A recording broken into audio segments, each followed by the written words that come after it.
राजधानी में बाहुबली थीम रे हेबा पूजा तोरण पूजा मंडप अंचल को 20टी सीसीटीवी सहित जगिबे पुलिस 100 जन पूजा कमिटी सदस्य सजग रहिबे। कलिंग दुर्गा पूजा कमिटी पक्षर पूजा को आयोजित प्रेस मीट में सूचना दी जाइछि। सूर्यकांत हरिचंदन और तपन चक्रवर्ती पूजा प्रस्तुतर विवरणी प्रदान करथिले। सभार दारुठेंग और चंदका पंचायत सहित आखपाख अंचल मुरबी कमिटी सभापति संपादक जोग देथिले।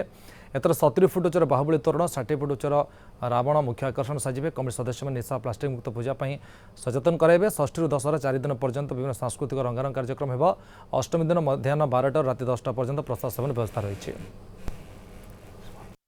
अंचल समस्त बुद्धिजीवी और युवक मान नहीं कलिंग दुर्गा पूजा कमिटी तार द्वितीय वर्ष माँ शारदीय दुर्गा पूजा पालन करुच्ची। विशेषकर चलित वर्ष पूजारे आमर ये अंचल विशेषकर रावण पोड़ी आमर हूँ मुख्य आकर्षण। आमर 75 फुट उच्चर सुउच्च तोरण करा दशमी दिन रावण पोड़ी पाखापाखि 70 फुट उच्चर रावण पोड़ी करा ए वर्ष चलित वर्ष आम आशा करुचु हजार हजार संख्यार श्रद्धालु ये आसबे माँ को दर्शन करने।